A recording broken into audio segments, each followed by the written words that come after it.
Fala, galera da Rádio Botafogo, eu sou o Gui do Tática Alvinegro, um perfil de análises táticas, de comentários sobre o Botafogo lá no Twitter, e já quero agradecer em primeira mão a galera aqui da Rádio Botafogo que me cedeu esse espaço para poder fazer vídeos e trazer um pouco mais desse conteúdo de análises sobre táticas e tudo mais, que vem cada vez mais ocupando um espaço maior aí no meio do futebol, cada vez mais os torcedores têm se interessado por saber um pouco mais do que acontece dentro de campo, e eu vim aqui ajudar a trazer então esse conhecimento, essa informação para vocês, sempre relacionado com o Botafogo, obviamente. E no nosso primeiro vídeo aqui eu já quero trazer um tema bem interessante, que é como o campo de futebol é dividido hoje, né? Como os técnicos abordam ali determinados espaços do campo e como eles colocam, posicionam os jogadores nessa fase defensiva e na fase ofensiva, e como vem afetando o time do Botafogo, o que o Chamusca acaba se contradizendo na escalação, na falta de aproveitamento dessas capacidades de cada jogador. Eu vou esmiuçar um pouquinho, né, a respeito do tema e trazer também, obviamente, para o nosso contexto de Botafogo. Vamos começar então? E já de cara, já mostro aqui para vocês na tela uma imagem aí que eu separei de como o campo hoje é dividido, né, pelos técnicos, pelos analistas táticos e tudo mais. Basicamente, do meio para frente temos 9 espaços e do meio para trás temos mais 9. Começando por uma abordagem aí de construção de jogada do Botafogo, normalmente aí os laterais direitos e esquerdos pisam entre o 7 e o 9, já algumas vezes variando para o 10 e para o 12, né, nessa fase de construção, e os zagueiros costumam sair do 5 para abrir para o 4 e 6, ou até subindo um pouquinho mais, né, num estilo de jogo mais ofensivo, pisando até no 8. Vale destacar que quem faz essa saída de bola, quem costumava fazer durante alguns jogos, foi o Oyama, que chegava ali no 8, recuando para um 5 para começar a jogada, só que é o Barreto que tem assumido essa função. E aí a gente já começa na primeira contradição do Chamusca. O Oyama fazia muito bem essa função e acabou saindo, acabou sendo trocado de posição pelo Barreto, e agora o Oyama costuma ficar mais ali no espaço 11, que a gente vai falar um pouco mais daqui a pouco. E na questão defensiva, o Botafogo não costuma fazer uma marcação muito alta. Então, vemos constantemente o Navarro e o camisa 10, né, naquela linha de 4-4-2, pisando ali no setor 11, balançando às vezes para o 10 e para o 12. Então, o Botafogo não faz uma marcação muito alta. Passando agora do meio para frente, é onde costuma ficar um pouco mais complexo. Por quê? Porque a fase ofensiva costuma necessitar de uma complexidade maior. E o Botafogo, como eu já falei com vocês, ele costuma fazer uma saída com 3 jogadores, com os 2 zagueiros e o Barreto, recentemente, pisando ali no 8, no 5. Os laterais abrem amplitude no 10 e no 12, com o Ronald pelo 15 ali, às vezes até chegando no 18, dependendo se a pressão for muito alta. E do outro lado, um Guilherme Santos ou um Rafael Carioca, que são um pouquinho mais devagar nessa questão e costumam ficar um pouco mais atrás, ali entre o 10 e o 7. E, aberto na esquerda, recentemente a gente teve o Diego Gonçalves. Mas onde eu quero chegar com essa numeração aí que vocês estão vendo? Basicamente, a chamada Zona 14, né, foi descoberta, entre aspas, num estudo em 1999, quando pesquisadores da Universidade de John Moore, em Liverpool, dividiram o campo, né, em 18 pedaços, como eu estou apresentando para vocês, e mapearam as chances de gol dos semifinalistas da Copa do Mundo de 1998.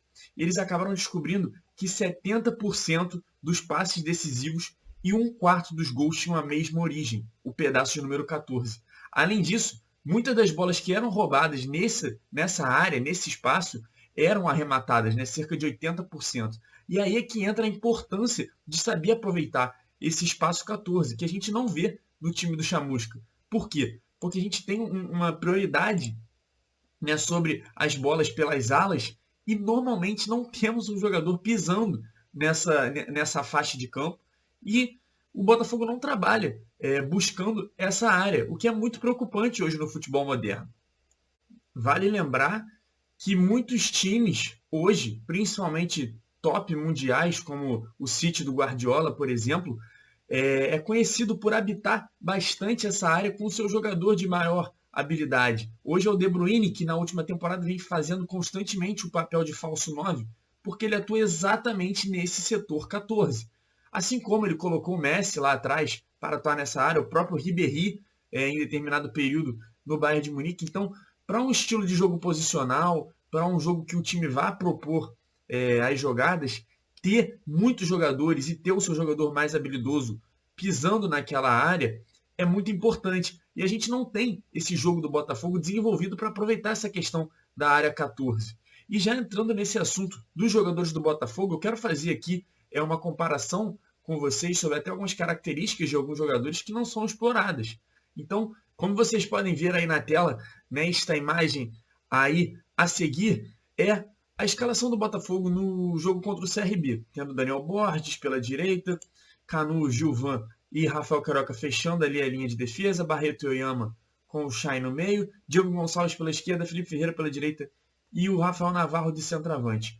Começando aí explorando algumas características, a gente pode destacar de cara já a tendência do Felipe Ferreira em cortar para o meio pela perna canhota, de trazer então essa bola para a suposta, para a chamada área 14. E o Daniel Borges é um lateral que não sobe muito, diferente do Varley, que muita gente pediu, inclusive eu, na escalação da última partida. O Daniel Borges não tem essa tendência de subir ao fundo e chegar na área 18, por exemplo. Ele é um jogador que vai ficar um pouco mais recuado sempre. Então o time não aproveita já de cara pelo lado direito essa possibilidade de aproveitamento dos setores e espaços. Na esquerda a gente tem exatamente o contrário. Dois jogadores que gostam muito de ir pela linha de fundo. O Rafael Carioca, que é um lateral mais ofensivo, que gosta de subir até e pisar ali um pouco mais acima. E o Diego Gonçalves, que é um ponta, é um extremo, que mesmo sendo destro, muitas vezes explora ali a jogada em profundidade, atacar ali a última zona mais perto da linha de escanteio. E por dentro, então, a gente tem o Chay, né, que está mais preso na marcação adversária, mas que tenta aí subir, né, e chegar nessa área 14, como está denominado aí no desenho. Além disso, o Botafogo já mostra, né, além de ter dificuldade de ocupar os setores devidos, eu vou até fazer aqui uma comparação de como eu acho que deveriam ser ocupados e por quais jogadores posteriormente. O time não aproveita muito bem essa ocupação dos espaços, a movimentação do Navarro. Então, eu acho um time, taticamente, na questão ofensiva, muito pobre, e o Chamusca ainda não entendeu essa questão. E o time fica muito refém das jogadas pelas alas, né, de velocidade, com o Ronald, com o Diego Gonçalves, o Ronald que nem jogou nessa partida. Então, acaba entrando ali num loop que o Botafogo não se ajuda e acaba tendo sempre dificuldades de criar jogadas se não for de transições rápidas de contra-ataque. Depois de mostrar para vocês como ficou o time aí contra o CRB, uma questão de posicionamento bem complicada, bem esquisita por parte do Chamusca, né? Cada jogador não tinha ali o seu próprio espaço, porque muitas características e qualidades de cada jogador se acabavam se contrapondo uma em cima da outra. Então eu apresento aqui para vocês agora como seria o meu time ideal, o meu estilo de jogo ideal, mudando alguns jogadores devido às suas qualidades e características, obviamente.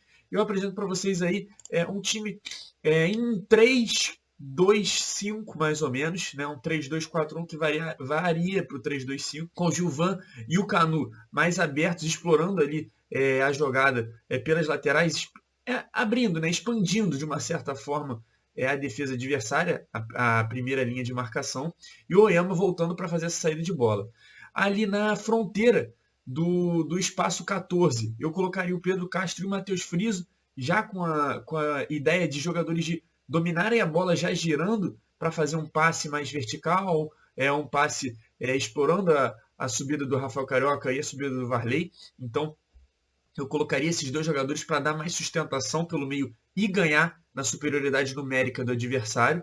No bloco 14, eu colocaria o Chay e o Felipe Ferreira, porque como os dois jogam de perna trocada, eles fariam a diagonal e aproveitariam bastante esse espaço. Nenhum iria acabar invadindo o espaço do outro.